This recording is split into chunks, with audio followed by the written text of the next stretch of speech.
Coming up on the season premiere of the St. Joseph Mustangs show, the organization getting ready for opening day, we take a look at the 2023 Mustangs roster, and we look back at some of the best moments of 2022. 2022 League champions! Off the glove of wrestler, one run comes in. Here comes Bodenhausen, and that'll do it! A mission accomplished! The first three-peat in big league history belongs to St. Joe! We came into the summer knowing that we had the potential to do it again, and our first three-peat feels amazing, especially with all the fans here and a crowd of what felt like the whole stadium was packed. It's amazing. I mean, we don't toot our horn enough about how cool St. Joe is, and so this is just a small glimpse into what St. Joe, the potential of it, what it could be.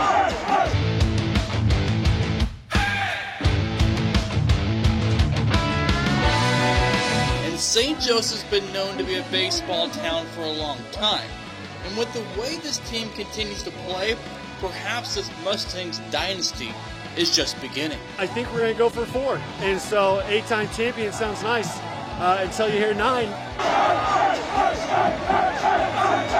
Welcome into a new season of KQ2 St. Joseph Mustang Show, sponsored by Getz Credit Union Ventura Foods. I'm Chris Roush, happy to be joined alongside by Mitchell Ribberall for Season 3 of the St. Joe Mustang Show, exclusively right here on KQ2. I can't believe it's already the 3rd season of this. I'm excited to see what the Mustangs do this year, and it's going to be a great summer. Now, we've got a lot going on in this first episode. Little housekeeping before we get to all of it, though. This year's show will be aired 2 different times, Saturday mornings at 9 a.m., Sundays at 5 p.m. So 2 different chances to catch us talking about all things St. Joe Mustangs for this year's team. Mitchell, a lot on tap for today's show. Oh, we definitely have a lot. We're going to take a look at the roster for this year. We got some new faces and some old faces, and we're going to take a look back at a couple of stories we did last year that we thought you would want to see once again, and we're also going to take a look at what it takes to prepare for a Mustang season. What do you think it does take to get ready for opening day? Because opening day is May 31st, so it's just a few days away. You know, I've never been there when they're preparing for opening day, but I'm sure it's a lot. And knowing Kai Turner and his crew, they are probably working around the clock to make sure fans get what they deserve at Phil Welch. We sat down and talked with Mustangs owner Kai Turner as well as Mustangs manager Johnny Coy leading up to this year's opening day. It is so special here, man. I mean, people that come to the games, they can kind of see it, you know, from so many fans coming to the games and the fan interactions with the players and signing all the autographs and, you know, getting to be pretty much a celebrity for a summer. No, I mean, on opening day, the experience, I mean, you just come in here, you have fun. And so it's that's easy to say, sometimes hard to pull off because there are so many things that we go through. But let's be honest, I mean, it's how hard can it be? We're at a ballpark and we're all having a good time. So obviously the Mustangs still getting things ready for opening day on Wednesday night. And Mitchell, when you're heading out to the ballpark, what's one of the first things you check? If I have my hat. Okay, what's number 2? Number 2 would be I would check the weather to make sure we're getting, or I want to make sure I'm prepared for what I'm about to go into. Well, to get us all prepared, KQ2's Chief Meteorologist Mike Braciano joining us now in the Weather Center. Mike, what's it going to look like for opening day in the first few games of the Mustangs season? All right, well, we've got the home opener for the Mustangs down at Phil Welch, and it's going to be on Wednesday, and we've got another game on Friday, so we want to check and see what that forecast is going to look like. Oh, I think it's going to be beautiful as we go through next week. Now, the humidity might be just a little bit high, but as we take on Baldwin City, I think that those temperatures will be in the upper 80s. We'll have some sunshine. I think, though, by the 7th inning, it'll be just a little bit cooler as we'll be seeing those temperatures in the mid-70s. And then as we go into your Friday, I think for that game, there might be a few more clouds out there, which is going to hold down our temperatures just a little bit. 86 will be the high, but by the 7th inning, I think it'll be a beautiful evening out there as the Mustangs will be playing again on Wednesday and Friday of next week. Thanks, Mike, for that forecast for the first couple games of the Mustangs. And so, speaking of the Mustangs, they're coming off their 3rd straight Mink League title championship and their 8th in franchise history. But now it's the task of staying hungry for more. And how do you do that? It's a good question. We're going to find out. I'm really excited about having fun again, and we're going to do a lot of that this summer at Phil Welch. It's a one-of-a-kind experience. That's what the St. Joseph Mustangs strive to provide every summer. Man, it never gets boring, man. I mean, I think if we didn't have the fans, it could maybe get a little bit, dry in the summer. You can watch a baseball game anywhere, but it's all those people that really make Phil Welch Stadium and the Mustangs atmosphere special. The Mustangs, a St. Joseph summer establishment since 2009, aims to give fans of all ages a new and different memory every time they come to the ballpark. We're one big family when you come here, and so no matter where you come from, your background, your race, your financial, how much you make, I mean, putting that together, that's the base of us. That's the base of what we do. We start from there. The Mustangs have won 8 Mink League championships, including 3 straight titles, so it's easy to get people excited for a summer collegiate baseball team that wins. But it's deeper than wins and losses. Really what I like to see is the players, their first time, their reaction to the crowd on opening night, setting the stage and getting to know our community and the town, and then just seeing where it goes from there. And as the new season gets started this next week, there's plenty of new opportunities to create lasting moments for Mustang fans. I think if you ask people in our community, we've set an expectation of the Mustangs experience, which is both scary and good at the same time, just because we want to make sure we meet that expectation or ideally surpass it, keep growing each year. But plenty more to come on a KQ2 St. Joseph Mustangs show, and we'll take a look back at that 2022 season and that 3rd straight Mink League championship. And we'll also take a look at this year's roster. A lot of familiar faces, but a lot of new faces coming into St. Joe this summer.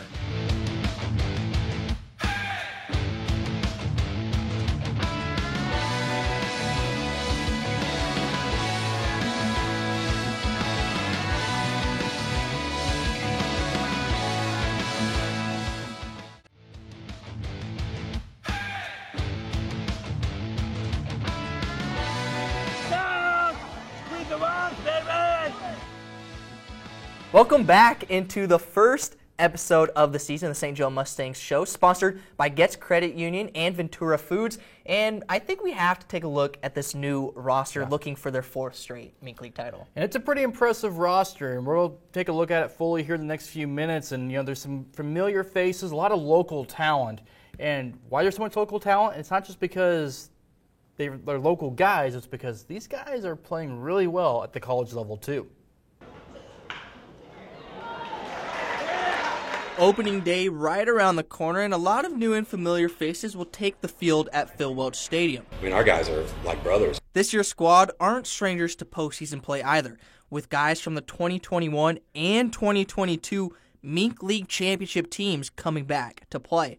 For the most part, I think we have 15 guys with championship experience in, one team in summer ball. And, that first day, they're going to have all kinds of, team chemistry and, just ready to get after it and try to win another one. While the Mustangs have players from all over the country, this year's group, full of local kids, should stand out once again for St. Joseph and play at a high level. If anybody gets online and looks at how these guys are doing in the spring, they're all tearing it up and doing really well, and that just makes it easier for me to bring on local kids that are doing really well. And I know they love this community. They grew up watching the Mustangs, and it means a little bit more to them. And this group is a close-knit team already. They've played together plenty of times and can't wait to get back on the diamond in quest for 4 straight. These guys are all like my little brothers. We talk all winter, and the excitement just keeps building as it gets closer. And it's finally here, and I know the guys are really excited. So a lot of local athletes and returning players suiting up for the Mustangs this summer. Some of the names: Trevor McCollum, Noah Bodenhausen, Ike Book, and Braden Berry, along with players such as Braden Lukart, Luke Flads, and Tyson Hilsebeck will also suit up for St. Joseph this summer. Don't go anywhere because, we're only halfway through, and we're going to take a look back at one of my favorite stories of last summer. Also still on the way, we'll take a look back at that 2022 Mink League Championship, how that team made that run and made another magical season at Phil Welch Stadium.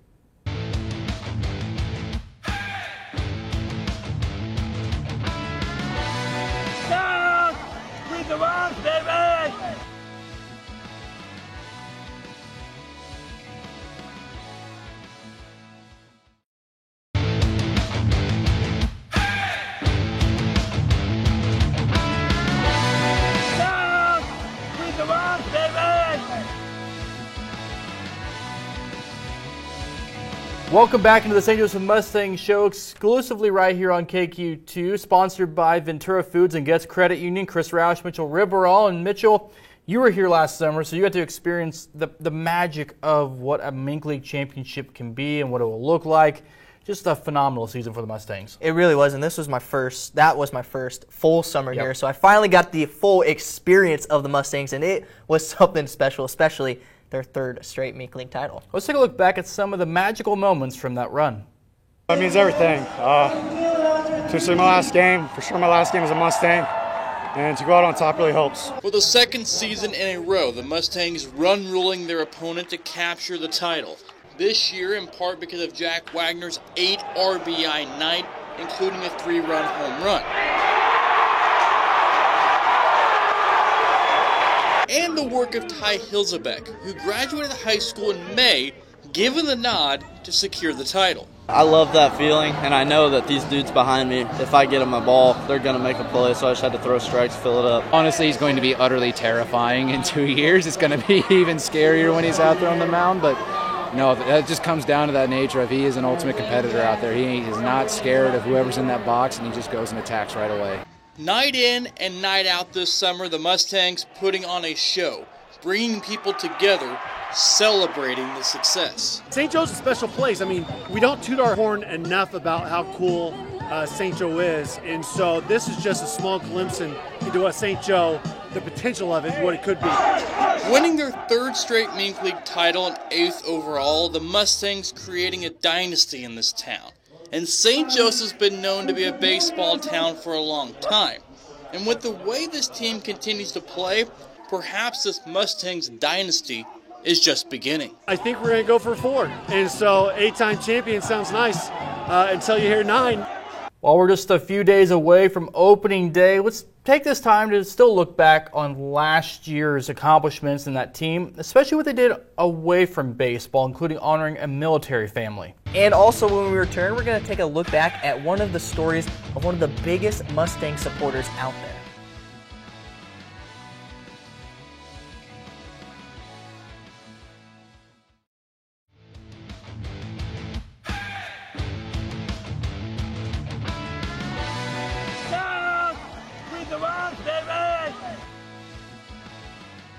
Welcome back to the St. Joseph Mustang Show, exclusively right here on KQ2, sponsored by Getz Credit Union and Ventura Foods. Chris Roush, Mitchell Ribberall, winding things down here on the show, first episode of the season, but also getting ready to close the book on 2022 season. We've already taken a look back a little bit, but there's still a few stories we want to share, including a guy that, if you've been to the ballpark, you've met TJ. At least you should have anyway.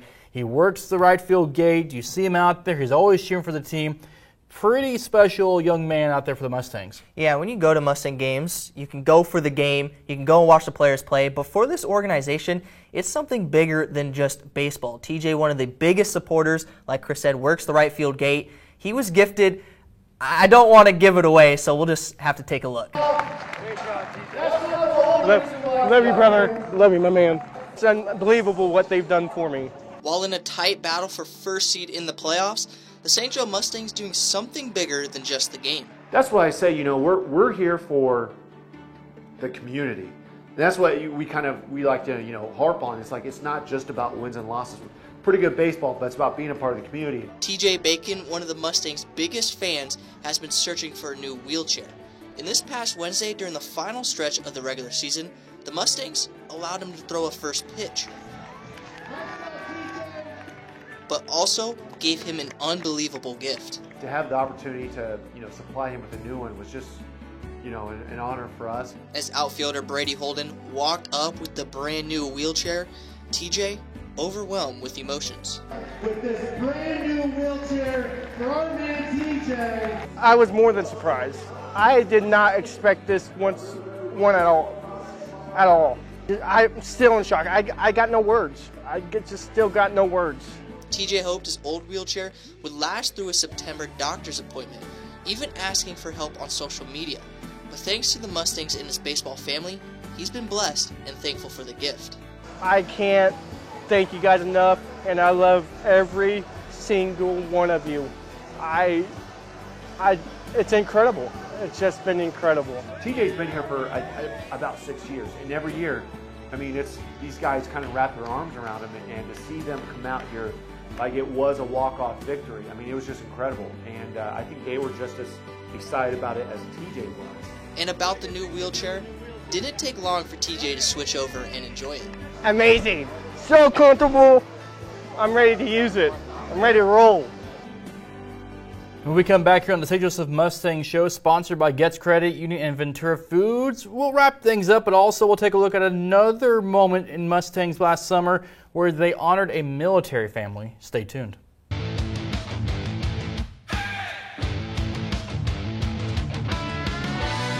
Down with the one, baby!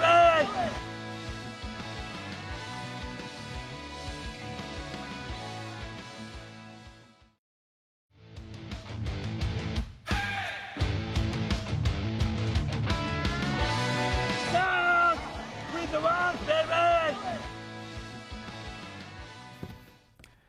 Welcome back to the St. Joseph Mustang Show, exclusively right here on KQ2, sponsored by Ventura Foods and Getz Credit Union. Mitchell Ripperall, Chris Roush with you, wrapping things up. And Mitchell, every year, 4th of July, whether it's on the weekend or July 3rd and 4th, the Mustangs always go above and beyond over those 2 days. They really do. I was very surprised and shocked how much they did, and you wouldn't think something like that, but they go all out for that holiday. And the final story we look back on took place last summer around July 4th holidays and honored a very special military family.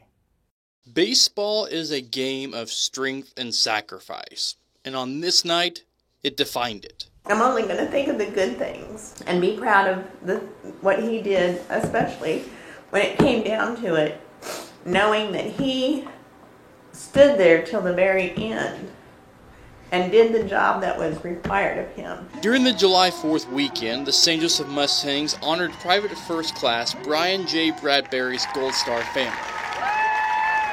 Pretty cool that we didn't even ask for none of this. And yeah, we didn't ask for it kind of go above and beyond just saying his name. We're here playing a baseball game, and without people like Brian, I mean, it's not possible. And so we're very appreciative of the opportunity that we had. Bradbury, a Benton High School graduate, served his country, paying the ultimate sacrifice, defending his brothers in arms, dying a hero on June 21st, 2006 in Afghanistan. Here is Brian, here's the enemy. Here's all of them back here. So that just goes to show you how close Brian was. They said he could even see faces. Part of the 10th Mountain Division and member of a 6-man recon sniper team. In a battle known as Hill 2610 in June 2006, Bradbury's service to protect his country was on full display. Outnumbered and bullets flying and RPGs destroying the ground and everything around them, a group of more than a dozen soldiers, including Bradbury, ambushed by the enemy. Some of those letters that he wrote, I'm writing not to scare you, but they say this will be the mission that they were on. They told them this will be the biggest mission in most military people's careers right now that we're about to send you on. Though mortally wounded, losing his arm in the fight, even a medevac helicopter trying to pull Bradbury to safety, but the cable couldn't hold him, falling 100 feet onto rocks, yet still fighting, holding back the enemy to the very end. Very proud to hear that even after he was shot, he still maintained his position, and he did until he ran out of ammunition and until he was given the signal to retreat. His service ended on June 21st, 2006 as a hero, and Bradbury and men who died that day will always be remembered by the survivors and their families, but also by all of us. There's so much that we deal with on a day-to-day basis, and we don't really think about the sacrifices that others make, and Brian especially. I mean, it's just an incredible story and what his family has been through, and to have the opportunity to have them out here was a special moment for us, one that we won't soon forget. His story can be found in CNN Jake Tapper's book, The Outpost, but there's so much more to this St. Joseph native that died protecting us. Bradbury knew his time was short. A devout believer in God at Word of Life Church, Bradbury knew his time was coming. but his spirit never wavered. He wrote his love affair with God.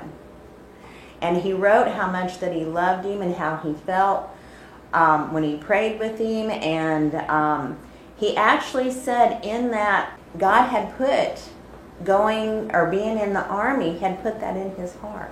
It's been 16 years since his passing, but the Mustangs honoring Bradbury's Gold Star family at the game Sunday night brought Brian's story back into the light. We don't get the birthdays, we don't get the Christmas, we don't, so having moments like these, it gives us that moment that we're missing of all the gatherings. It hasn't been easy for Brian's family, his wife and 2 daughters, mother, brothers, and their families.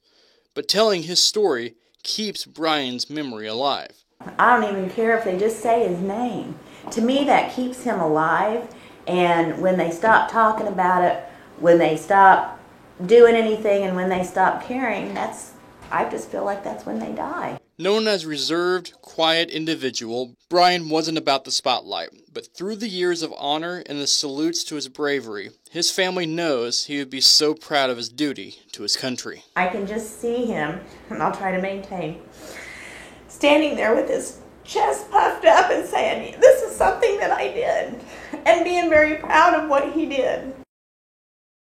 And as we wrap things up here on the first edition of this season's St. Joseph Mustang Show, sponsored by Getz Credit Union and Ventura Foods, Mitchell, opening day just a few days away now.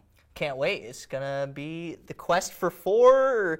We'll see, but it's going to be a good first game. FanFest Tuesday, Wednesday, opening day, Phil Welch Stadium. Out there, 7 o'clock first pitch, Baldwin City Blues. And that will do it for us on this week's show. For Mitch Orberall, I'm Chris Roush saying so long until next week on the St. Joe Mustang Show.